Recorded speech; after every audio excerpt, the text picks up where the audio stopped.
ilaw, bawat oras at araw. Sa aking paglilingkod, ang lahat ihahandog. May tuwa't biyayang dulot ang sa aking maglingkod. Sa aking paglilingkod, ang lahat ihahandog.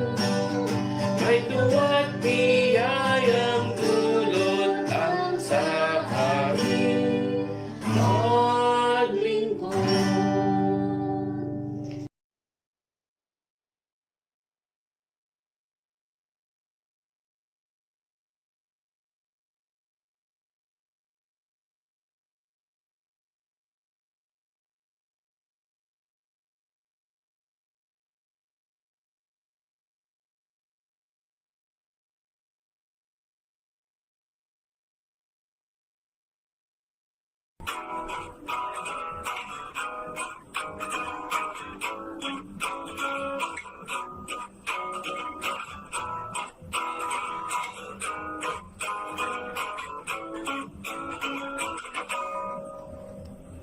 Kung aking mamasdan ang kalawakan, hindi ko maunawaan ang iyong dahilan kung bakit ako'y pinili mo tinalagaan. Di ko kayang isipin, hindi ko kayang sukatin ang pag-ibig mo, Jesus, na iyong binigay sa akin. Salamat, salamat, O Jesus, sa pag-ibig mo. Walang ibang nagmahal sa akin ng katulad mo. Salamat, salamat, O Jesus, sa pag-ibig mo. Ako'y magsasaya sa piling mo.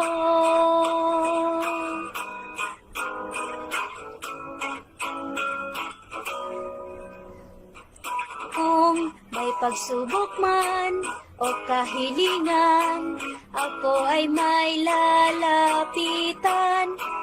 Ikaw, Jesus, ang aking sandigan. Hindi mo ko pababayaan. Di ko kayang isipin, hindi ko kayang sukatin ang pag-ibig mo, Jesus, na iyong binigay sa akin. Salamat, salamat, O Jesus, sa pag-ibig mo. Walang ibang nagmahal sa akin ng katulad mo. Salamat, salamat, O Jesus, sa pag-ibig mo. Ako'y magsasaya sa piling mo. Salamat, salamat, O Jesus, sa pag-ibig mo. Walang ibang nagmahal sa akin ng katulad mo. Salamat, salamat, O Jesus, sa pag-ibig mo. Ako'y magsasaya sa piling mo. Ako'y magsasaya sa piling mo. Ako'y magsasaya sa piling mo.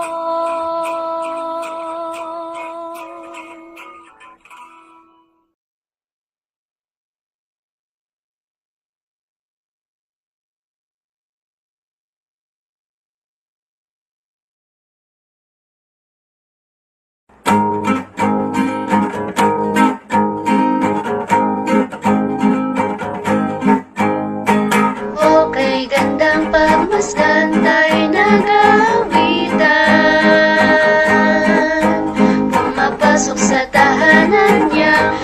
kagalakan at tunay na kupuri, walang hanggang kasiyahan sa Diyos na nabubuhay magpakailanpaman. O kay gandang pagmasdan tayo nagmamahalan, nanalaan sa pag-ibig niyang sadyang wagas, at sama-samang nagpupuri, walang hanggang kasiyahan sa Diyos na nabubuhay magpakailanpaman. At doon ay nagpupuri, walang hanggang kasiyahan sa Diyos na nabubuhay magpakailanpaman. At sama-samang nagpupuri, walang hanggang kasiyahan sa Diyos na nabubuhay magpakailanpaman. Sa Diyos na nabubuhay magpakailanpaman. Sa Diyos na nabubuhay magpakailanpaman.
Yan po, magandang gabi po sa bawat isa. Purihin po ang ating Panginoon sa oras na ito dahil tayo po ay nagpapatuloy sa ating gawain na family life. So, salamat po sa bawat isa na nakabahagi po sa gabi na ito sa inyong mga tahanan. Tayo po ay sama-samang mahamon, ma-encourage, magalak sa mga mapapanood po natin. Ano po, kaya po rin po ang ating Panginoon sa ating panibagong topic natin po i-discuss ngayong gabi. So yan, kamusta po ang bawat isa? Dalangin ko po na tayo po ay nasa mga tahanan na at nagpapahinga na. Ano po?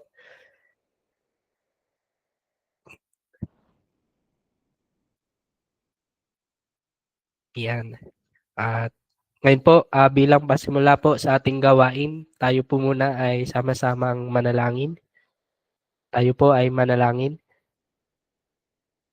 Aming Panginoon, salamat po sa gabi na ito, sa muli po naming pagsama-sama upang mahamon at magalak sa mga mapapanood po namin ngayong gabi, especially ang aming pong topic na about sa naging fellowship ng mga kalalakihan. Dalangin po namin, samahan niyo po kami sa mga oras na ito, naway hindi kami magkaroon ng mga interruption, katulad ng technical issue at pagbagal ng internet connection. Salamat po Panginoon sa gabi na ito na inyong pinagkaloob. Ito po ang pindalangin sa pangalan po namin Panginoong Isus. Amen. Yan. Tayo po ngayon ay narito upang sama-sama nating tunghayan ang ating magiging topic sa gabi na ito. Ito po ay ating makikita sa atin pong gawain. Ito po ay may patungkol sa kalalakihan Thanksgiving Fellowship. Yan. Bagamat ako po ay hindi naman nakasama sa gawain na ito kasi po ay nasa kabilang building po sila nagsagawa nito. Pinanood ko po ang video kanina at maganda po yung mga naging tanungan ng ating mga technical team about sa mga natutunan sa topic po na ito. Kaya yan, shout out po muna tayo sa ating mga nakasubaybay ngayong gabi sa ating C4 Family Live. Una, shout out po kay Ate Melody. Magandang gabi po. Shout out po kay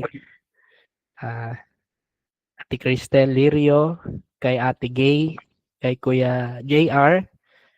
Shout out din po kina Ate Lenny. Yan. Magandang gabi po. At maging kay Kuya Raymar. Yan. Purihin po ang Panginoon. Salamat po sa inyong presensya, sa pagsama po sa family live po natin ngayong gabi. Magandang gabi po sa bawat isa. At ngayong gabi po ating sama-samang tignan ang ano nga ba yung naging gawain o ano yung nangyari doon sa kalalakihan Thanksgiving Fellowship nung last Sunday. Kaya atin pong sama-samang panoorin ang maikling video po na ito.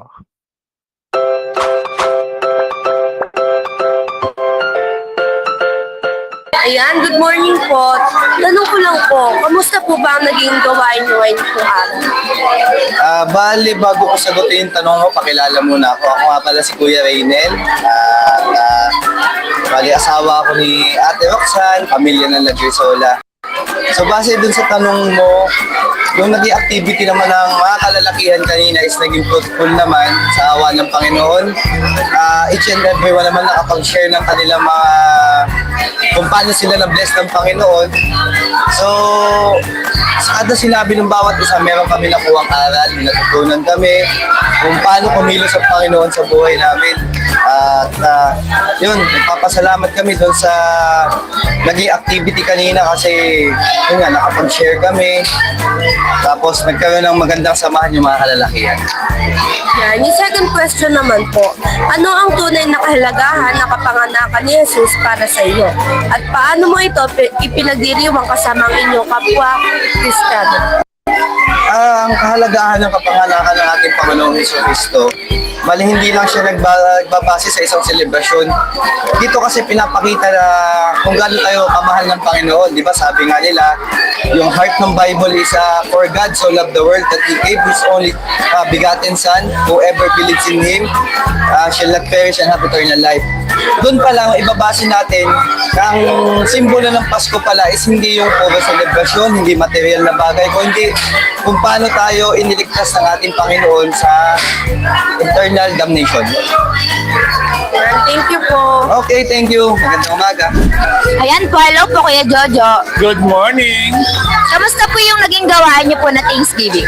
Well, yung naging gawain ko, very productive and very fruitful. So, nagpasalamatan, then may konting sharing kaming ginawa. Ayan po, for my first question po, ano ang tunay na kahalagahan ng kapanganakan ni Jesus para sa iyo? At paano mo ito pinagdiriwang kasama ang iyong kapwa Kristiyano? Ang tunay na diwa ng kapanganakan ni Kristo ay yung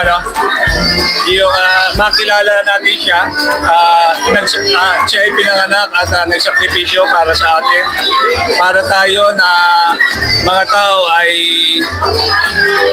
makakilala sa Kanya at the same time tayo ay matanggal sa ating mga kasalanan.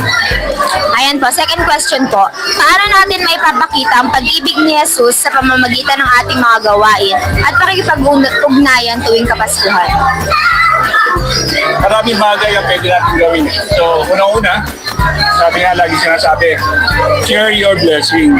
So, kung ano yung biyaya na binigay sa atin, Lord, tama lamang naman na i-share din natin sa iba. At the same time, patuloy yung love and caring ay dapat sa buhay natin kung paano tayo minahal ng Panginoon, kung paano siya nagsakripisyo sa atin. Dapat ganun din naman tayo ng mga anak niya na tinubos niya maging caring, maging loving at maging mapagbigay din.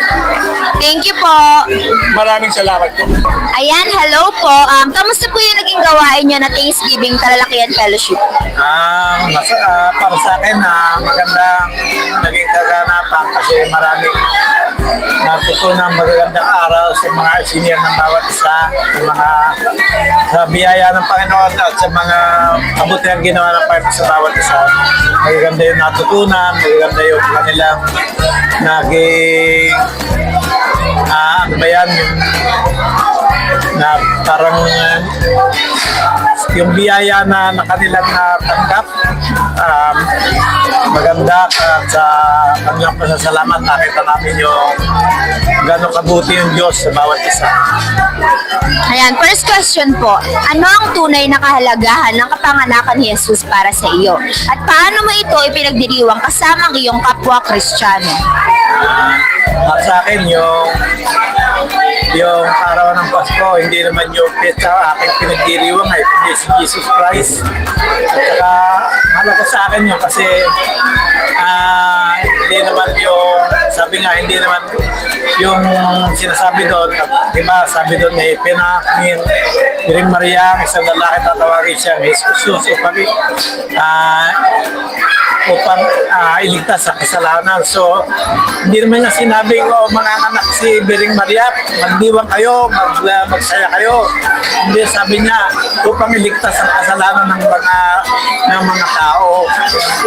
Kaya sa akin, ang kahulugan ng Pasko, hindi yung magsaya tayo, kundi alalahanin yung kanyang pagligtas. Kasi ang sabi doon sa kanta, yung kinanta natin kanina, kahit tahimik ng paligid yun ang diwa ng Pasko, tahimik, hindi yung ginagawa natin ngayon na gulo, videoke, inuman.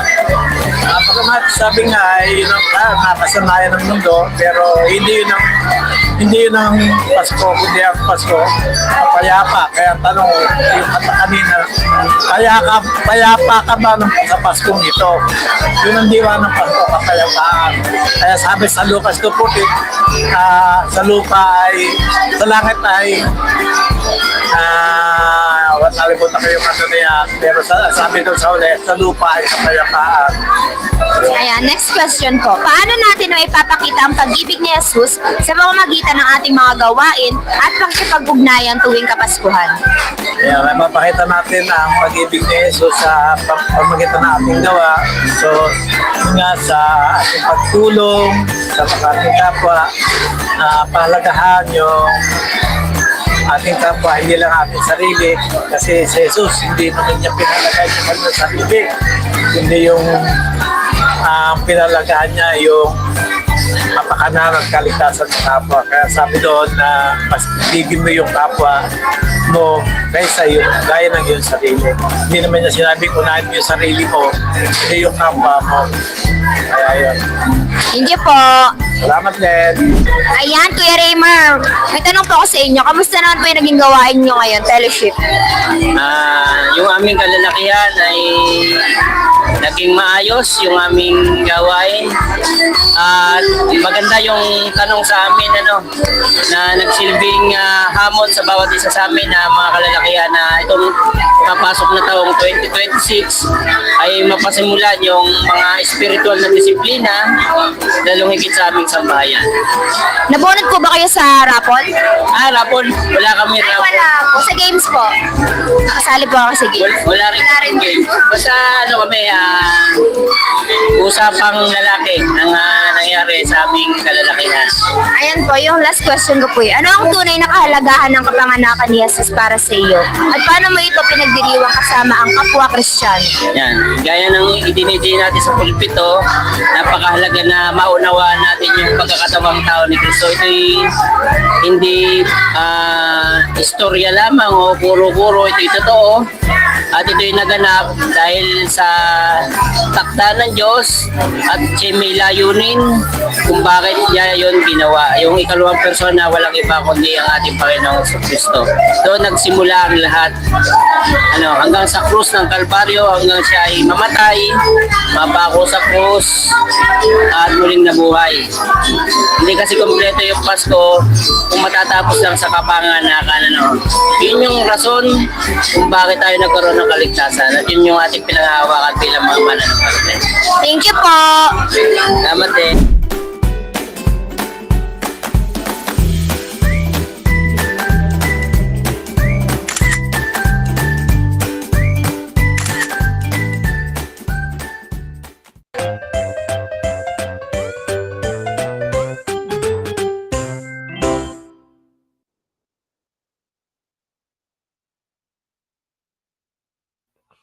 Iyan.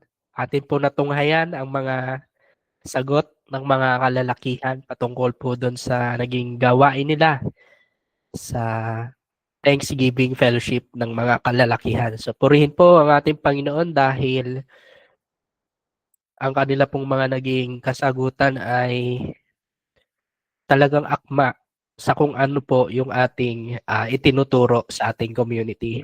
Maganda po na ito'y patuloy na ma-implement sa mga next generation na magiging family sa ating community.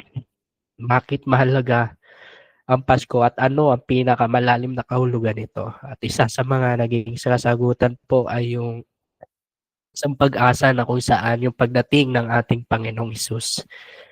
Ganda rin po ang sagot ni Kuya Rudy, yung katahimikan. Kasi karaniwan sa ganitong okasyon ay may ingay, video okay, mga kasiyahan. At maganda po na yung katahimikan, katahimikan na kung saan sama-samang nananalangin, nag-aaral, at kinikilala ang ating Panginoong Hesus bilang isang tagapagligtas na pag-asa na dumating po sa atin. Kaya purihin ang Panginoon dahil ang ating pong mga kalalakihan ay may malinaw na kaisipan na nakasalig sa salita ng Diyos patungkol sa pagdiriwang o tamang pagdiriwang ng Pasko. Kaya ngayong Kapaskuhan ay tayo po ay patuloy na maging maingat sa ating mga patotoo. Patuloy na pahalagahan ang mga salita ng Panginoon at kilalanin ang Mesiyas na dumating sa atin. Kaya yan, salamat po sa inyong mga buhay at mga kasagutan. Ngayon, atin pong sama-samang tingnan yung mga kapatid natin na nagdaos ng kanilang birthday at anniversary. Yung mga nag-birthday po, noong December 15 ay si Ate Maylene Gonya. Noong December 20 ay si Kuya Ruel Serit. At noong December 20 ay si Ate Angie Briones. Happy birthday po sa inyo. Para naman po sa nagdaos ng wedding anniversary. Noong December 18, sina Mr. and Mrs. Kuya Jandel and Ate Jean Pangilinan. Noong December 19, sina Mr. and Mrs. Kuya Ray and Ate Maring Picayo. At noong December 20 po, sila Mr. and Mrs. Kuya Lito and Ate Fe Aguinaldo. Happy wedding anniversary po sa inyo at dalangin po natin ang patuloy na pagdagdag isang taon sa inyo pong pagsama bilang mag-asawa. Maging matatag at malalim ang inyo pong relasyon. Para naman po sa ating mga announcement, ngayon po ay nagpapatuloy ang ating mga gawain, praying as one. Monday to Friday ay 6:30 a.m.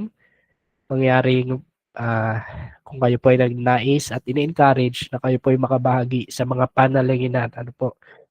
Tapos tuwing Sabado, meron po tayong 6 a.m. Contact nyo lang po ako kung kayo po ay nagnanais na makasama o makapag-commit sa panalanginan. At tuwing Saturday naman po, OFW PAW. Sa pangunguna naman po ito ni Kuya JR. Ito po ay sa ganap alas 8 ng umaga. Ang CA virtual class po, Tuesday, 7 to 8:30 p.m. Day of prayer and fasting kick-off ay Wednesday, 9 a.m. Yan, 9 a.m. po. Tapos, day of prayer and fasting engaging accountability every Wednesday, 12 p.m. Day of prayer and fasting end session, Wednesday, every 3 p.m. At day of prayer and feasting face-to-face every third Wednesday of the month, 9 a.m. to 3 p.m. Tapos naman po ang prayer as one, meron din po every Wednesday, 7 to 7:15 p.m. Ito po ay online. Next po, ang Hope Meeting ay every other Thursday, 7 to 8 p.m. C4 Family Live every Friday, 6:30 to 7 p.m. At Berean as one, Friday, 7:15 p.m. Mamaya po ito. OFW Sambahayan Worship, Saturday, 11 p.m. to 1 a.m. Yan. Philippine time po ito. At Jail Ministry, every other Saturday of the month, 2:30 p.m. At inihikayat po, bukas ay meron pong Jail Ministry. Kung kayo po ay nagdadais na makasama, ay mangyaring contact nila po si Ate Jean. Next po ay Gospel Faithfulness Forum as scheduled 8 to 9. Tapos po ay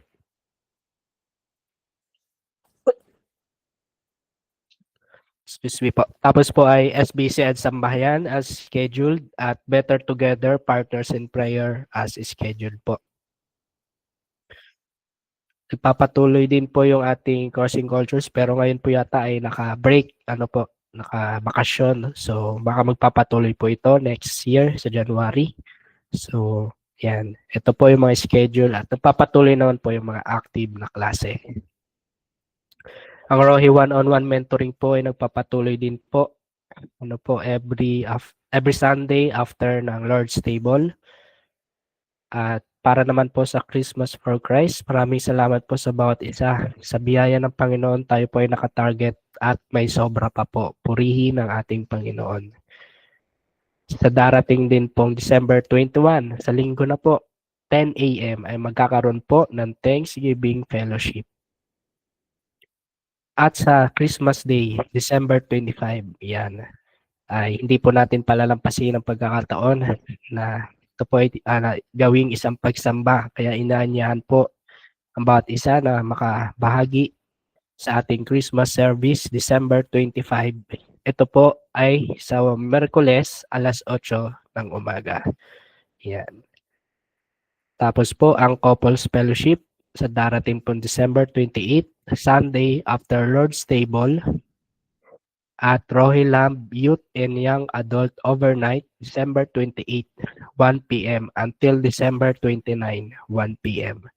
Sa December 28, Sunday, dapat dala na po nila yung mga needs sa pagtulog or overnight dahil hindi na sila po pauuwiin. Meron po itong registration fee na 100 pesos at para po sa mga Rohi at Guardian na attend ay magdali na din po ng pang-lunch ng December 28. Kasi ang merienda, dinner, and breakfast po ay free na po. Yan. Ngayon po ay yun po yung ating mga announcement. Purihin po ang Panginoon sa gabi na ito sa muli nating pagsama-sama sa ating C4 Family Live at dalangin ko po na tayo po ay magpalat na hamon ngayong gabi. Maraming salamat po sa bawat isa at good night po.